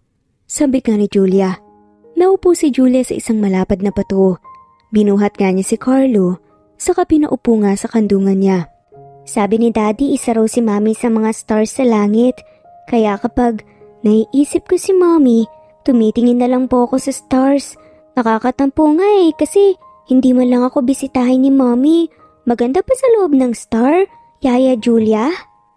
Natawa si Julia sa pagiging inosente ni Carlo. Maganda ron. Maraming pagkain, masaganang buhay, at hindi ka makakaranas ng hirap. Sambit nga ni Julia habang tinatanaw ang malawak na dagat. Parang gusto ko na tuloy pumunta ron, Yaya Julia. Tumawa nga si Julia sa narinig sa bata. Maaga pa para pumunta ka ron, Carlo. Kaya tara na, may nakita kong ice cream parlor, bili tayo? Masayang bumaba nga mula sa kandungan ni Julia si Carlo saka tumango. Mabilis na lumipas ang maghapon. Habang abala nga sila Clark na inahanda nga ang party, ay pabalik naman na sila Julia mula sa maghapong paglalaro sa kalapit na bayan. Aayusan pa kasi ni Julia si Carlo, kaya medyo maaga dapat silang makarating doon. Habang naglalakad ay nagring ang telepono ni Julia. Sinagot niya ito nang mabasa ang pangalan ni Clark. Hello sir? Pabalik na ho kami, tugon nga ni Julia. Binitawan nga ni Carlo ang kamay ni Julia saka inilibot nga ang tingin. Sa batang edad ay puno ng kuryosidad ang kanyang utak. Hindi mawala sa kanyang isip ang patungkol sa bituin. Nais pumunta roon ni Carlo at hanapin daw ang kanyang mommy. Idaan mo na lang siya sa harap ng hotel. Medyo malayo naman ang venue ng party mula sa hotel, kaya hindi to makikita ni Carlo. Magsabi ka na lang pagtabos mo na siyang ayusan para masundo ko kayo. Sampit nga ni Clark mula sa kabilang linya. Copy po sir, tugon naman ni Julia habang may ngiti sa labi. Namatay na ang tawag sa kabilang linya, kaya muling inilagay ni Julia ang telepono sa bag. Tara na Carlo, aayusan pa kita para sa birthday mo. Lumingon si Julia sa kanyang paligid. Ngunit laking gulat nga niya nang hindi nga niya nakita ang bata. Nagsimulang bumundol ang kaba sa kanyang dibdib. Inilibot nga ni Julia ang kanyang paningin, ngunit hindi niya makita si Carlo. Carlo? Carlo! Tawag nga ni Julia habang tumatakbo pabalik sa pinanggalingan nila. Lalong nadagdagan nga ang kaba ni Julia nang maalala si Clark. Paniguradong malalagot siya sa lalaki. Samantala patingin-tingin sa oras si Clark. 2 oras na nga rin magmula nang tumawag na si Clark kay Julia. Ngunit hanggang ngayon wala pa ring text o tawag ang dalaga. Naiinis na nga rin si Clark dahil nauubos na nga ang pagkain. Wala pa rin ang birthday boy. Muling binuksan ni Clark ang telepono. Saktong tumawag si Julia na mabilis nga niyang sinagot. Finally, kanina pa ako naghihintay. Nakaredy na ba si Carlo? Sundiin ko na kayo. Tugon nga ni Clark. Nangunot nga ang noo ni Clark nang makarinig nga ng hikbi mula sa kabilang linya. Sir? Umiyak na nang sabi ni Julia. Malakas ang tambol ng puso ni Julia habang nakatayo sa harapan ng hotel. Lumuluha rin ito sa isiping baka hindi na nga niya matagpuan si Carlo. Why are you crying? Nag-aalalang tugon ni Carlo. Sir, sorry po. Muling sambit ni Julia na lalong pinagtaka ni Clark. Sa isang iglap ay nakaramdam ng kaba si Clark sa hindi malamang dahilan. Nasa hotel ka ba? Pupuntahan kita. Opo sir, sorry talaga. Muling paghingi ng tawad nga ni Julia. Pinatay ni Clark ang tawag sa nagmamadaling nagtungo sa kanyang sasakyan. Tinanong pa nga siya ni Johan at Karil. Ngunit hindi na nga ito pinansin pa ni Clark. Mabilis ang kanyang pagmamaneho patungo sa hotel. Ilang minuto lang din ang naging biyahe ni Clark bago siya nakarating sa harap ng hotel. Mabilis na nakita ni Clark si Julia. Nakatingin nga ito sa malayo habang patuloy na lumuluha. Julia, tawag nga ni Clark. Nilingon ni Julia si Clark. Nasasaktan na agad si Julia sa posibleng maging kahihinatnan ng pagiging pabaya niya sa anak ni Clark. Nagulat si Julia nang yakapin nga siya ni Clark. Malakas ang tibok ng puso ng bawat isa. Hinawakan ni Clark ang pisngi ni Julia sa kapinunasan ng luha. Anong nangyari? Bakit ka umiiyak? Tugon nga ni Clark. Muling nagsituluan nga ang luha ni Julia. Sir, naging pabaya po ako. Nawawala po si Carlo eh. Hinanap ko naman po siya pero hindi ko talaga makita. Sorry sir. Ano? Hindi ko maintindihan, Julia. Nasaan si Carlo? Sagot nga ng lalaki na ngayon ay kinakabahan na nga. Nawawala siya? Julia naman. Tila sumabog nga sa galit si Clark. Nagsimula na nga mangamba ang kanyang puso. Paano siya nawala sa paningin mo? Ikaw ang kasama niya, Julia. Bakit mo siya hinayaang mawala? Napahilamos nga sa mukha si Clark. Nagsidatingan na nga rin si Johan at Karil. Hindi ko sinasadya. Ayan tayo eh. Hindi sinasadya? Julia, pinagkatiwalaan kita sa anak ko. Ngayon saan ko siya hahanapin? Napakalawak ng resort na to. Nagsituluan nga ang luha ni Clark. Tila naman sinasaksak ang puso ni Julia sa ekspresyon ni Clark. Sorry po talaga sir. Lumayas ka ngayon. Sinisisante na kita. Pero sir, alis sabi. Pabaya kang mag-alaga, pinatawad na kita sa ginawa mo sa akin tapos ngayon, anak ko naman? Nagsisisi akong tinanggap kita sa trabahong to. Sir, hayaan niyo po akong tumulong muna sa paghahanap kay Carlo. Hindi. Lumayas ka na sa harapan ko, Julia. Ayoko makita ka muli. Napayo ko na nga lamang si Julia. Masakit nga ang bawat salitang binibitawan ni Carlo. Tinititigan nga rin siya nito na may pagkamuhi. Umalis ka na, Julia. Tugon nga ni Karil. Tumingin si Julia kay Johan. Tinanguan na nga lamang siya nito at sinenyas na umalis na muna. Masakit man, nahayaan si Clark ay walang nagawa si Julia kung hindi ang tumakbo paalis ng lugar na yon. Isang linggo na ang nakakaraan. Katatapos ng insidenteng yun, umuwi nga si Julia sa probinsya.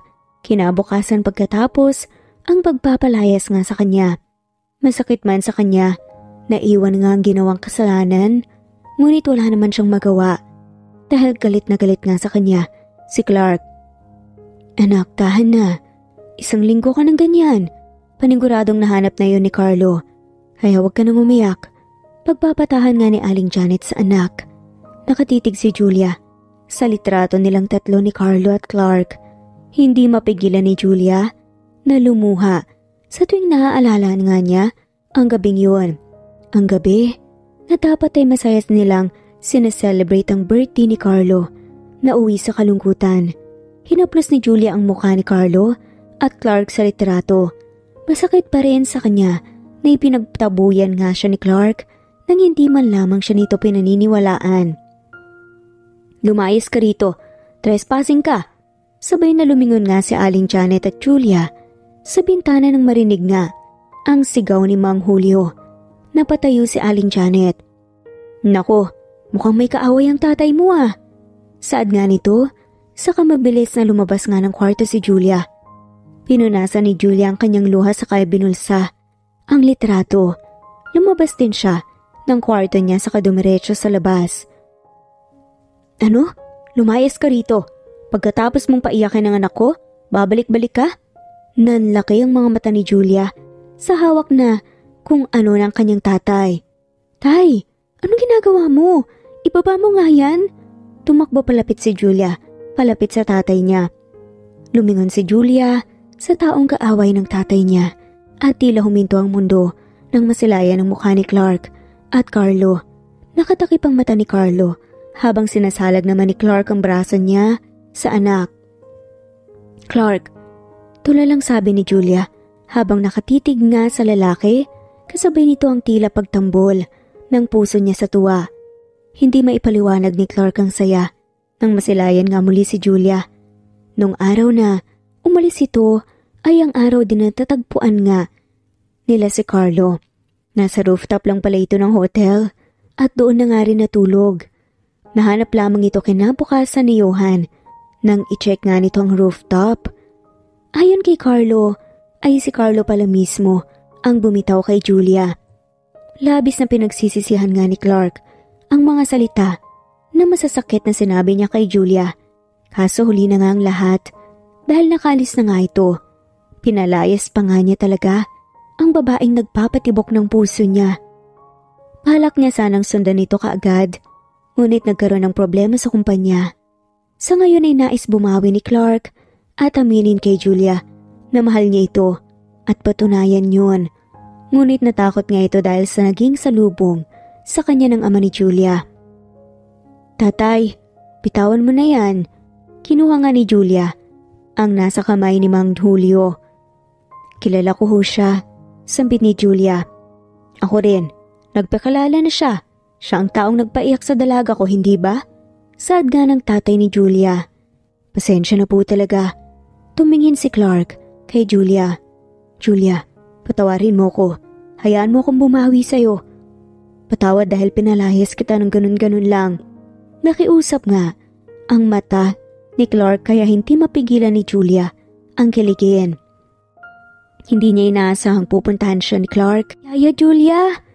Sambit ni Carlo. Saka tumakbo palapit kay Julia at niyakap ito. Sorry po dahil umalis ako. Hindi ko na po uulitin yun. Nakangusang sabi nga ni Carlo. Ngumiti naman si Julia sa kaginulo ang buhok nito. Tila nakahinga ng maluwag si Julia dahil natagpuan nga ang alaga niya. Kalimutan mo na yun. Basta wag mo nang uulitin ha. Sambit nga ni Julia na masayang kinatango ni Carlo. Binalik nga ni Julia ang paningin kay Clark. Pakiramdam niya ay matutunaw na nga siya sa paraan ng titig nito. Clark. Sambit nga ni Julia. Gumaan ang pakiramdam niya nang makita nga si Clark. Anong Clark, Julia? Huwag kang marupok. Singit nga ni Mang Julio sa kasinamaan ng tingin si Julia. Lalaki, mahal mo ba ang anak ko? Diretsahang tanong nga ni Mang Julio. Nanlaki ang mga mata ni Julia sa tanong ng ama. Automatikong namula ang kanyang pisngi. Umiwas nga siya ng tingin ng tumitig sa kanya si Clark. Opo, mahal ko po ang anak niyo. Ramdam ni Julia ang mga kiliti sa tiyan nang marinig yun. Pareho nga sila ng nararamdaman ng taong mahal niya. Julia, anong niingiti-ngiti mo riyan ha? Nanlaki ang mata ni Julia nang tignan nga siya ng masama ni Mang Julio. Yumuko na nga lamang siya. Balak mo ba siyang ligawan? Muling tanong ni Mang Julio. Nais nga ni Julia na patigilin na nga ang kanyang ama. Ngunit nang ibabaw ang kagustuhang marinig, ang isasagot ni Clark. Yes po, muling sagot ni Clark. Sigurado na nga si Clark sa nararamdaman niya. In denial man siya nung una, ngunit ngayon ay tanging si Julia lamang ang nais niyang pakasalan at maging asawa. Pwes kung ganun, kailangan mo munang dumaan sa akin. Tayo naman, nakangusong angal nga ni Julia. Ngunit sinamaan lamang siya ng tingin ni Mang Julio. Dahil ako ang liligawan mo. Ang dapat mong gawin na paraan ng ligaw ay ang makalumang pamamaraan. Huwag ka nang umasang madali lamang ang gagawin mo. Ngumisi nga si Mang Julio na para bang may binabalak. Saka tumalikod. Sumunod naman ito. Ang nanay nga ni Julia, naiwan ang tatlo sa labas ng bahay. Nanatili pa rin nakayuko si Julia. Pasensya na sa tatay ko ah. Saad nga ni Julia. Mahinang tumawa si Clark. Ayos lang. Handa akong harapin ang pamamaraan ng ligaw ng tatay mo, Julia. Seryoso ko sa'yo. Pasensya na sa mga masamang salita na sinabi ko. Tumingin nga si Julia kay Clark. Nanlambot ang tuhod niya dahil sa titig nga ng lalaki. Ayos lang. Pero sigurado ka ba talaga, Clark? Ibang pamamaraang ligaw ng tatay ko. Marami na ang sumuko, Clark. Sambit nga ni Julia. Ngumisi nga si Clark sa kahinawakan ng pisngi ni Julia. Ngayon pa ba ako susuko? Abot kamay na kita. Masuyong saad pa nga nito. Napakagatlabi na nga lamang si Julia upang pigilan ng tili at kilig. Pero halata naman yun sa kanyang malakamatis na pisngi. Tila kanina lang ay ngumangawa nga siya sa kwarto, ngunit ngayon ay tila nangingisay na nga si Julia sa kilig. Paikot-ikot si Julia sa kanyang kama. Hindi siya makatulog dahil sa nangyari kanina. Nais niya mang tumili ay hindi niya magawa dahil tulog nga ang magulang niya sa sahig ng kwarto niya. Pinatuloy kasi ni Aling Janet si Clark at Carlo sa bahay at sinabihan na roon na nga lamang matulog. Hindi rin naman makatanggi si Clark dahil magulang na nga mismo ni Julia ang nagaya sa kanya. Sa kwarto ng mga magulang ni Julia natulog nga sila Clark, kaya naman hindi makabuelo si Julia sa kwarto niya. Anak, kanina pa ako nahihilo sa iyo ah. Kung ayaw mong matulog, magpatulog ka. Giit nga ni Aling Janet na ikinatigil nga ni Julia. Niyakap na nga lamang ni Julia ang unan sa kakinagat ito upang doon mailabas ang kilig na namumuo nga sa kanyang dibdib. Magsibat ka ng kahoy. Wala tayong gasol dito upang automatic na makaluto. Kailangan natin ng panggatong. Mautoridad nga na sabi ni Mang Julio. Maliit na ngumiti si Clark kay Mang Julio, saka sinimulang sisibatin na nga ang kahoy. 10 kahoy pa lang nasisibat nito, pawisan na kaagad. Samantalang mula sa kusina ay nakangiting pinapanood nga ni Julia si Clark. Hindi siya makapaniwala na makikita nga niyang ganito ang kanyang sariling amo. Para sa kanya, ang ngiti anak ha, wag marupok. Tugon naman ni Aling Janet. Nakararating nga lamang sa kusina. Umuso si Julia sa kapinigil na nga lamang ang ngiti habang pinagmamasdan si Clark. Pagod na naupo si Clark sa couch nang matapos nga siyang magsibat ng kahoy. Dinaluhan naman siya ni Julia na may dalang 1 basong tubig. Suko ka na ba? Tanong nga ni Julia saka inabot ang tubig. Tumingin sa kanya si Clark at umisi. Wala yan sa bokabularyo ko. Mayabang na sabi ni Clark. Nakinangiti nga ni Julia.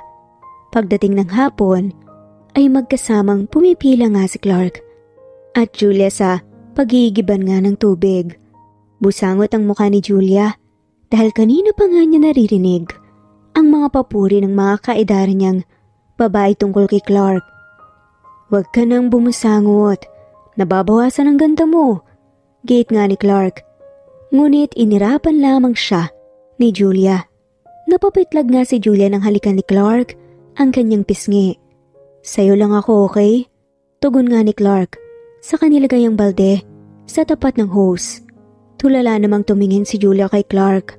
Habang hawak ang pisngi, pakaramdam niya ay nanigas nga siya sa simpleng nakaw na halik ni Clark sa kanya. Kinagabihan ay magkasamang nagpapahangin sa labas ng bahay si Clark at Julia. Nakaupo sila sa upuang kahoy habang nakatingala naman sa mga bituin.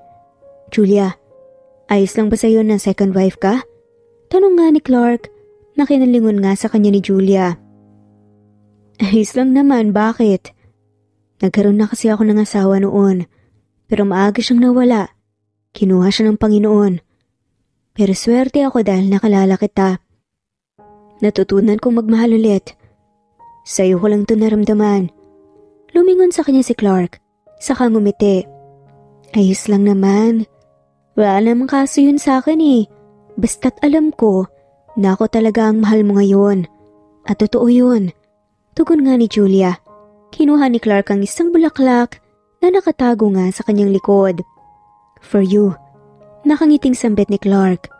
Malawak ang ngiting kinuha ngayon ni Julia. Tila may nagsisiliparan na paru-paro sa paligid nila. I love you. Masuyong sambit nga ni Clark. Natigilan nga si Julia. Tila natutunaw nga siya sa tatlong salita na yun. Akmang sasagot na sana siya nang sumigaw nga si Mang Julio mula sa loob ng bahay. Napanguso na nga lamang si Julia nang magpaalam nga si Clark sa kanya. Panira naman ang moment si tatay.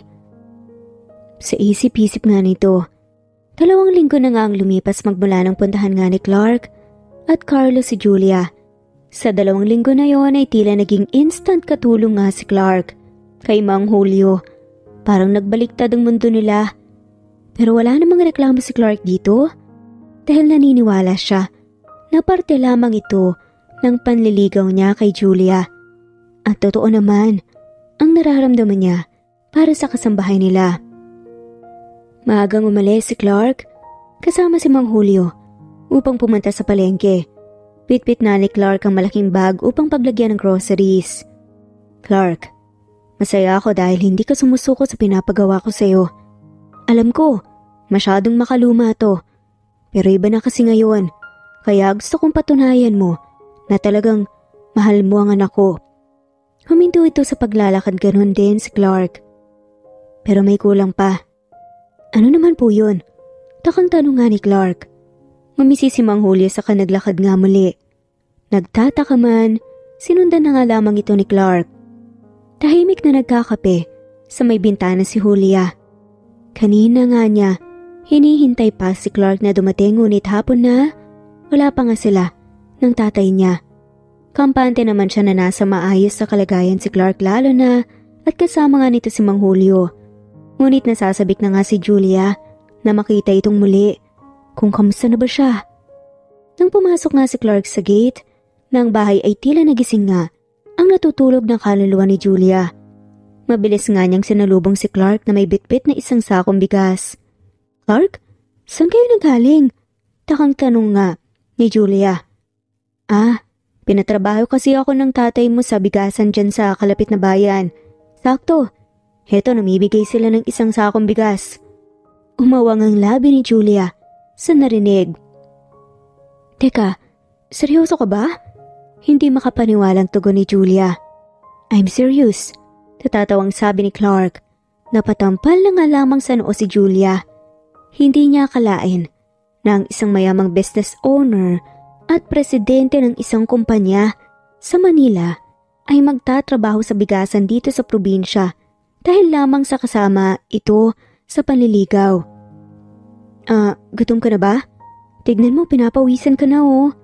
Kinuha nga ni Julia ang pamunas na nasa leeg ni Clark sa kanya pinunasan ang noo nito. Nang sa gantong paraan, makabawi naman siya kahit papaano. Napatitig nga si Julia sa mukha ni Clark. Flawless at gwapo nga naman ang lalaki. Isa na nga siya sa maswerteng babae dahil nagkaroon nga siya ng poging manliligaw. Kinagabihan, nakaupo sa labas si Julia kasama si Clark. Malakas ang tibok ng puso ni Julia habang pinapanood nga niyang ayusin ni Clark ang flower bracelet na bigay nga nito sa kanya. Kasing ganda mo, papuri pa nga ni Clark. Naikingan ng ngiti nga ni Julia. May bibigay nga pala ako sa'yo. Tugon nga ni Clark sa kainabot nga ang isang papel. I made it by myself. Sabi ni Papa mo, mahilig ka raw na sa tula kaya ginawan kita. Pasensya na kung masyadong corny First time ko kasi. Tinitigan nga ni Julia si Clark. Bago buksan nga ang tula, halos matunaw ang puso niya nang basahin nga ni Julia ang tula na sinabayan pa nga ni Clark. Pinipining kay ganda. Unang kita ko pa lang sa'yo ay tila nakabighani ka na. Nagsimula man tayo sa inisan at away ngunit hindi maipagkakailang may noong pag-iibigan sa ating dalawa. Pinagsisihan ko na minsay kita'y pinakawalan pero ipinapangako ko sa araw na to, iiyak ka lamang sa araw ng ating kasal. Tila nagsiliparan nga ang paru-paro Sa paligid ng matapos nga ni Julia basahin ng maikling tula, nagtatambol ang puso niya dahil sa simpleng handog ay malaking bagay na nga ito para kay Julia. Nagustuhan mo ba? Nahihiyang tanong pa nga ni Clark. Tinupi ni Julia ang sulat sa kamahigpit na niyakap si Clark. I love you, Clark. Tugon nga ni Julia. Sa 3 salitang yun ay nakuha na nga ni Clark ang sagot sa katanungan niya. Nagising si Julia sa ingay ng paligid. Inunat nga niya ang kanyang braso bago buksan ang pinto. Nanlaki ang mga mata ni Julia nang mapansin ang kasuotan ni Clark, Carlo at ng tatay niya. Lahat sila ay nakabarong. May hawak pang gitara si Mang Julio. Harana sa umaga, nakangiting sabi nga ni Clark sa kakumindat. Pa-request po na sana sa part ni ito may background music na harana by Parokya ni Edgar. Nagsimulang kumanta na nga si Clark habang nakatitig kay Julia. Si Mang Julio naman nakatingin sa gitara at nakafocus ang tingin sa bawat chord na ginagawa samantalang sumasabi naman sa kanta si Clark. Ganun din si Carlo. Nakaawang ang bibig ni Julia. Ngunit sa kabila nito ay malakas ang pagtambol ng puso niya. Hindi niya may tatangging kinikilig nga siya. Sa pagkanta o pagharana ni Clark. Nagustuhan mo ba? Tanong nga ni Clark pagkatapos kumanta. Ngumuso si Julia sa kaniyakap si Clark. Oo naman. Kaso dapat tiniming mo naman na nakaayos ako. Amoy laway pa ako oh. Git nga ni Julia. Hinawakan na nga lamang ni Clark ang pisngi ng babae. Saka hinalikan nito sa tabi. Sa kanyang labi. Nanlaki ang mata ni Julia. At automatikong nilingon nga si Julio. Ngumisi naman si Mang Julio. Sige na nga, payag na ako sa pag-iibigan niyo. Clark, pwede mo na siyang iuwi. Tayo naman. Hangal nga ni Julia, ngunit hindi may tatangging nasasabik na nga rin siyang bumalik ng Maynila kasama si Clark. Ang pag-iibigan nga naman ay unexpected at hindi inaasahan. Tinawag na nga lamang na manyak noon ni Julia at saka binatukan at sinampal. Pero ngayon, heto na nga. At tatay na nga nang itinuring na nga rin niyang anak na si Carlo. Masayang tinitigan ni Julia ang bagong litrato na sinabit nga niya sa dingding. Kasal na nga sila ni Clark at kasalukuyang buntis siya sa panganay nito.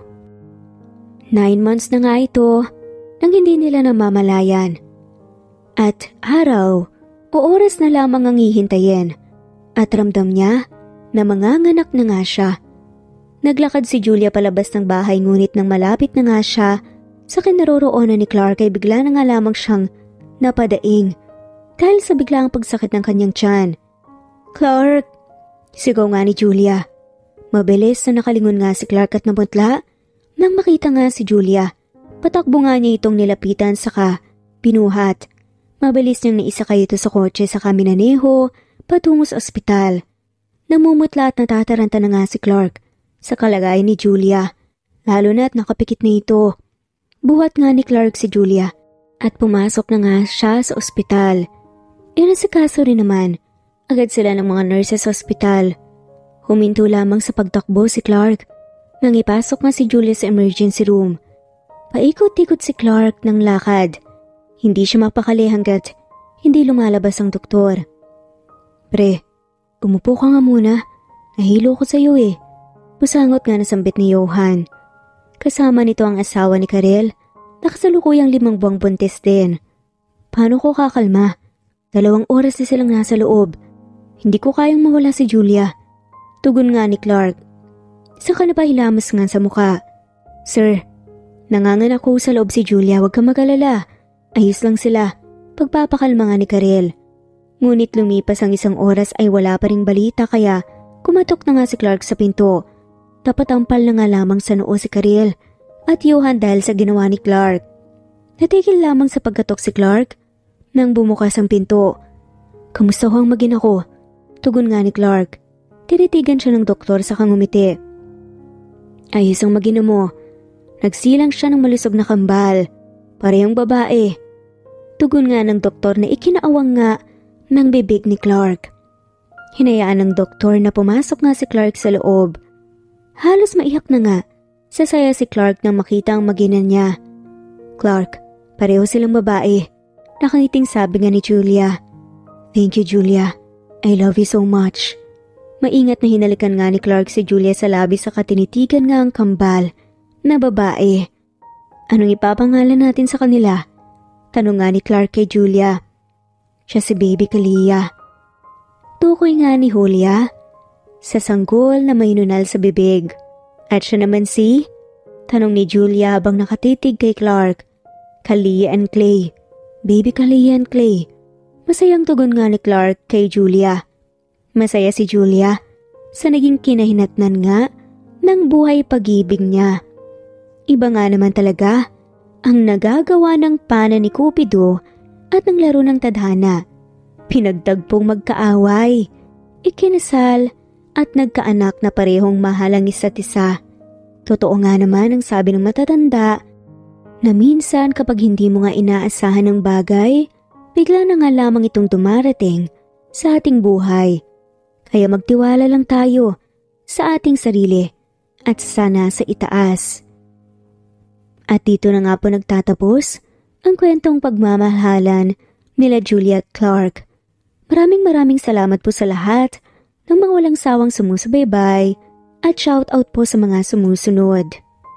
Ross Martinito, Zenaida Porter, Emily Borak, Esther Deshera, Julie Butoy, Alma Palines, Ellie Bitasolo, Pasita Celestial, Ruby Corazon Riera, Kidim Tess, Susan Upaga, De Jessica Rose, Nesbeth Hanaban, Ellie Reborn, Elma Rodriguez, Ana Jane Patalita, Normelita Allaban, Julieta Panlilio, Netom, Amalia Presbyteros Rose, Feli Bautista, Criselda, Ellen Fortuno, Neva Fajardo, Erlinda Chong, Ann Mariano, LV Candontol, Mercy, Marine, at shoutout na rin po sa lahat ng mawalang sawang sumusubaybay.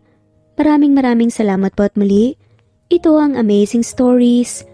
Salamat po sa pakikinig.